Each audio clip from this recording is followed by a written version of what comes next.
Hello YouTubers and welcome back to Therapeutic Tuesday. I am Movement Mike Nimchak, and today I wanted to go over a series of therapeutic movements that you can do while warming up for your activity. Whatever it is, this is something that is going to prepare you for the rest of your day, opening up the tissues and shaking it out.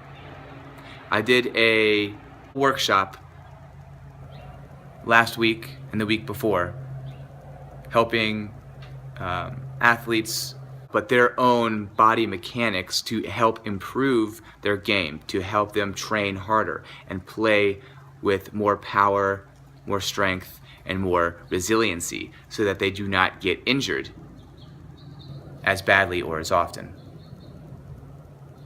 And so I promised I would make a video that encompasses all of that.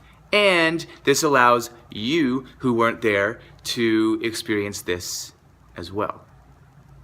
So let's go ahead and get right into it. To start off, you're just going to be in this kneeling position. Now you probably want to do this on carpet or bring like a mat, or you can put like a longer towel and kind of fold it in half and put it underneath you if you're on a hardwood surface or tiles. And that way it's not so hard on your knees and on your feet while you're doing these stretches. So this first stretch I'm doing, I'm just sitting on my heels.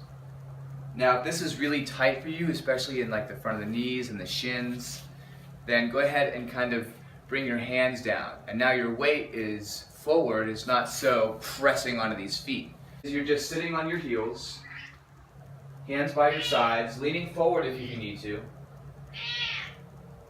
And you're kind of seeing where you need the most help. I'm finding what needs the most stretch. Once I find the area that is most sensational, you're feeling the most feedback from your muscles, the tightest area, I want you to stay in that spot and breathe through it. So being able to breathe in through your nose, breathing the air into those tight spaces, almost like you're inflating a balloon behind the muscles in which you're stretching. So they almost expand into there. And as you breathe out, breathing out through your mouth. And in that sense, you're releasing the tension that you're finding. So breathing into that tight spot. As you breathe out, you're releasing that tension out through your mouth and trying to relax. Right? So you do that for about 2 minutes, right? Set a timer on your watch for about 2 minutes, kind of hang out here. The next thing you're going to do, toes curled under. And almost all of these stretches are going to be for either 2 minutes or at the very, very least 20 to 30 breaths. So moving on in this next one, and this should be a fluid, kind of flowing stretch routine. So you went from flat feet to toes curled under. If this is too intense, bring the fingers down. Bring your heels to splay out. Right? So you see I'm sitting on my heels. I kind of bring my pinkies into the equation, the pinky toes, by splaying the heels out a little bit. But keeping them directly up and down is beneficial, especially if you're feeling a lot of tension right in here, in the arches of the foot as it goes back into the heel. Again, you're breathing into this, breathing into the nose, sending the air into those tight muscle tissues. As you breathe out, releasing and relaxing. Be aware of the shoulders. Don't let the tension go up into your shoulders where it naturally wants to go. Try and keep the shoulders away from the ears. The next thing you're going to do is wrists. You're going to try to turn your wrists. You see I'm doing that? I'm turning them so my forearms are facing you. And just go to where you feel you're getting a good stretch. And what you're trying to do with these stretches is find that fine line where you're at, or that edge, where you are uncomfortable, but you're not in severe, sharp, stabbing pain. Because that's not going to help you. But being uncomfortable is okay. So stretching out the wrists and the forearms here. Again, keeping the shoulders away from your ears, head sticking away from your shoulders like a turtle coming out of its shell. And again, breathing deeply keeping your fingers spread apart wide. So you want to make sure you have wide fingers when you're doing this, as wide as possible. And as you get better, you can sink your butt back a little bit. Being kind and gentle with this, because this is one that's going to take some time to improve upon. All of these take time. You have to be consistent.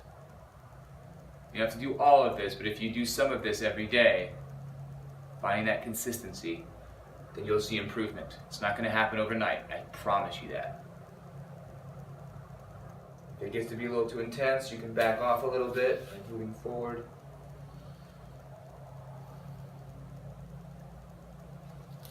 And then you want to counteract that. You can do this anyway. I like having my fingers facing each other because it allows me to spread my fingers wide again. And then you're kind of stretching out the top of the forearms.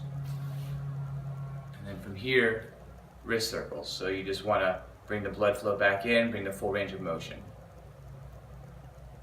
So I go about 20 times one direction and then 20 the other direction. Now I'm keeping my arms straight. I'm sitting on my heels here.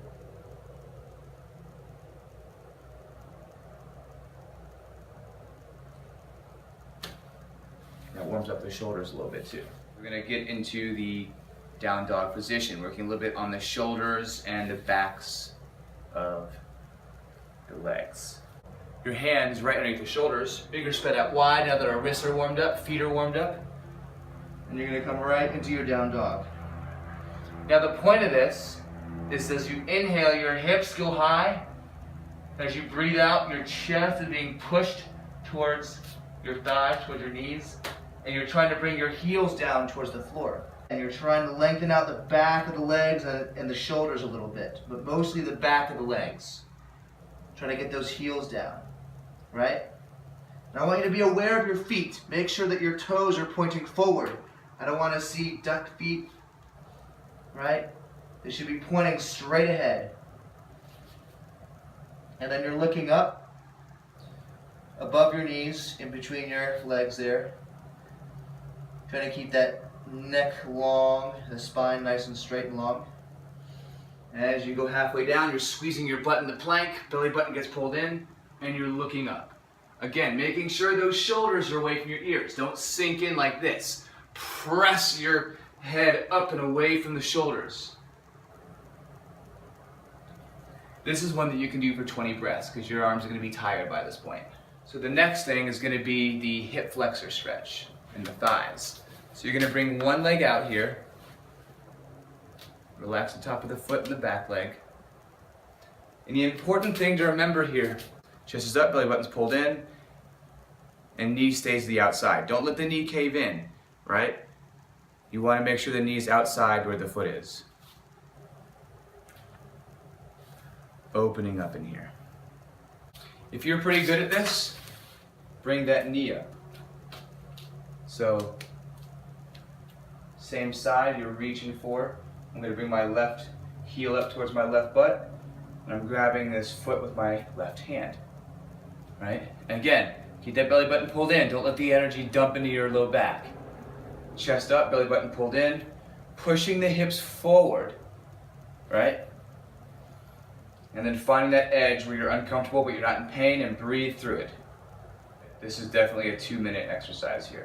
So when you finish your 2 minutes on this, go ahead and keep your feet where they are, and you're going to extend your legs. And now my foot's flexed up. I'm trying to lead with my chest, right?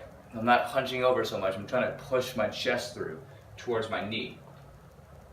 Keeping that foot flexed. You're getting a big stretch in the back of the leg here. We're hitting the back of the legs twice in this routine. Give them some attention and some love. And then you switch sides, right? So that was my first one. This is now my other leg. So you go in that position.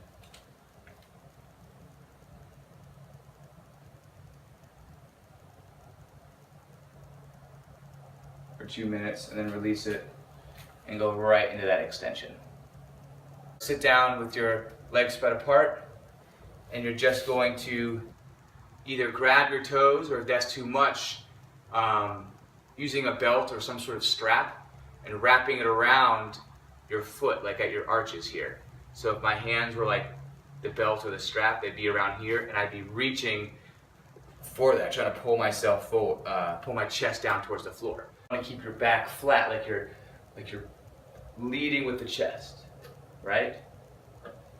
And so you're breathing into this, trying to bring the legs wider and wider. So you're getting a good stretch in the inner groin, right? And this helps with runners, basketball players, everything, kind of keep the knees from caving inward, which causes a lot of knee pain and knee injury. So opening up these chronically tight, what we would call them adductors, adductors, or your groin muscles. And now we'll get into the upper body and neck. All right. At the same time, belly button pulled in, butt squeezed tight together. You're gonna hook your thumbs, and you're gonna bring them up overhead, trying to squeeze the shoulder blades together behind you and pulling the shoulders away from your ears so your head's nice and tall. Don't be shrugged up here, don't be reaching so high. Push those shoulders down your back. Push and pull those shoulders down your back. Keeping the thumbs together, trying to go back as far as you can. You might end up being here, but you just want to breathe through it, and your goal is to get your biceps by your ears. Chin is tucked, keeping the spine straight. Belly button still pulled in, butt's tight, and you're breathing in through your nose and out through your mouth, releasing that tension. Working on the neck. So if you're reaching with the hand down towards my knee, like I'm reaching down for my knee, I'm not touching it, but I'm reaching down. So I'm creating tension along this whole line. You can see how I'm tilting my head away from this arm reaching down. And then make slow kind of chin towards your chest, looking down, finding that tight spot and hanging out there.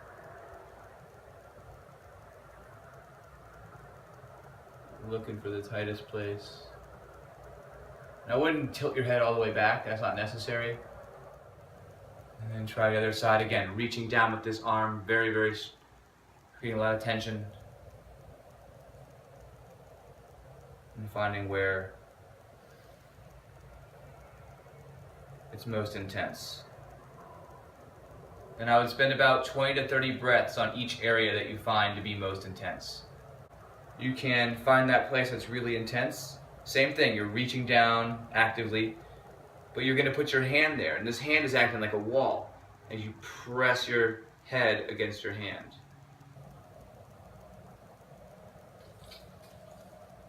Just a couple breaths and then release. Create tension again. And release. Just gonna even this out. So that's optional if you need some more release in the neck and trap area. Because again, we do hold a lot of tension in here. And if it's hard to get your arms up overhead, this is a really good one to kind of find that tight space that's somewhere in here and work on improving that. All right? And I'll add one last one in there, and this is just a kind of a general opener. This is really good when you first wake up in the morning, is to be able to have your palms, thumbs facing away from you. Again, butt's tight, belly button's pulled in, and you're trying to arch in the upper back. Looking up towards the ceiling or the sky. Breathing in the nose, and out the mouth. Do that for 5 or 10 breaths, really squeezing the butt, because you want to have what I call a global arch, where your whole spine or back is arching like you're rolling over a large ball, like a Swiss ball. Instead of just having like a little tiny baseball that's poking your low back. You don't want that, because now you're crunching your lumbar vertebrae. Hopefully you can utilize this video and kind of follow along, pressing pause when necessary, and keep going and keep growing.